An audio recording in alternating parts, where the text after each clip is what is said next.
நம்முடைய சப்ஸ்கிரைபர் வந்து ஒரு கேள்வி கேட்டிருந்தாரு. இடத்த விற்க போறவங்கலாம் வந்து பார்த்தீங்கன்னா, என்ன மாரி வந்து விதிகள வந்து ஃபாலோ பண்ணணும்? எந்த மாரி விஷயத்த கவனிக்கணும்? அப்படின்னு சொல்லிட்டு கேட்டிருந்தாரு. ஏன்னா, இடம் வாங்க போறவங்கள பத்தி தான் நம்ம அதிகமா பேசுறோம். இடம் விக்கிறவங்கள பத்தி நம்ம பேசுறதே இல்ல அப்படின்னு சொல்ற ஒரு பாயிண்ட் ஆஃப் வியூல அந்த கேள்விய கேட்டிருந்தாரு. அவருக்கு மட்டும் இல்லாம, இனிமேல் இடத்த விக்க போறவங்க, ஒருவேளை இதுக்கு முன்னாடி இடத்த வித்தவங்க, சில பேர் வந்து பார்த்தீங்கன்னா, தங்களுடைய அனுபவத்துல சில விஷயங்களால பாதிக்கப்பட்டிருப்பாங்க.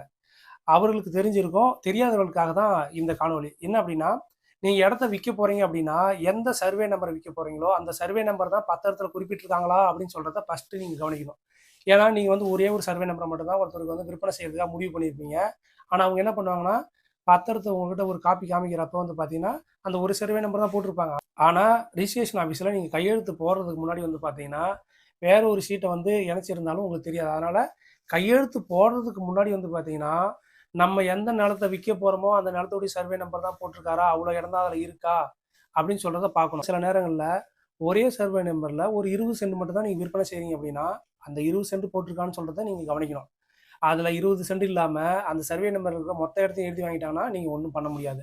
ஆனா, இதெல்லாம் முக்கியமா கவனிக்க வேண்டியது 2வது விஷயம் என்ன அப்படின்னா, நீங்க வந்து பார்த்தீங்கன்னா, விற்பனை செய்றீங்கன்னா, விற்பனை தொகை முழுவதையும் வந்து பார்த்தீங்கன்னா வாங்கிடணும்.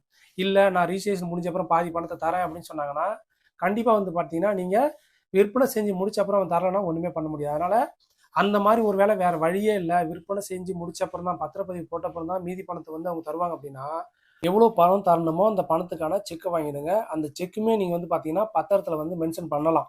இந்த மாரி இந்த செக் லீஃப் குடுத்துருக்காங்க, இவ்வளோ பணத்துக்காக அப்படின்னு சொல்றதையும் நீங்க மென்ஷன் பண்ணலாம். ஒருவேளை அந்த செக் போட்டு பவுன்ஸ் ஆயிடுச்சுன்னா, ஆட்டோமேட்டிக்கா பத்திரத்த நம்ம கேன்சல் பண்றதுக்கான அனைத்து வழிவகைகளும் உண்டு. அது மட்டும் இல்லாம இன்னொரு ரூ. 200 பத்திரத்திலயுமே வந்து பார்த்தீங்கன்னா, இந்த சொத்தை இந்த தேதியில இவருக்கு விற்பனை செய்றோம்.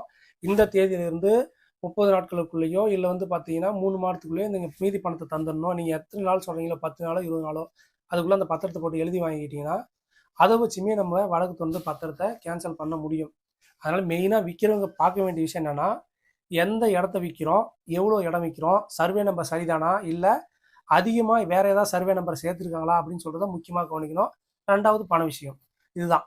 3வது ஒரு விஷயம் இருக்கு. விக்கிறவங்க எதுவும் ஃபோர்ஜரி பண்ணி விற்பனை செஞ்சக்கூடாது. அப்படி ஏதாவது விக்கிறவங்க ஃபோர்ஜரி பண்ணி விற்பனை செஞ்சா, அவங்களும் வந்து பார்த்தீங்கன்னா, அப்புறம் வந்து பார்த்தீங்கன்னா, போலி பத்திரம் புனைதல் அந்த வழக்கின் கீழ வந்து பார்த்தீங்கன்னா, ஜெயிலுக்கு போறதுக்கான வாய்ப்புகளும் உண்டு. இனிமேல் இடத்த விக்க போறவங்களும் இது மாதிரியான விஷயத்த நீங்க ஃபாலோ பண்ணிக்கோங்க. அதேபோல இடத்த எழுதி வாங்குறவங்களும் வந்து பார்த்தீங்கன்னா, நீங்க உங்களுக்கு என்னென்ன நீங்க ஃபாலோ பண்ணணுமோ, அந்த விஷயத்தலாம் ஏற்கனவே நான் காணொளியில பேசியிருக்கேன். அத நீங்க ஃபாலோ பண்ணிக்கங்க. நன்றி, வணக்கம் தமிழ் சொந்தங்களே.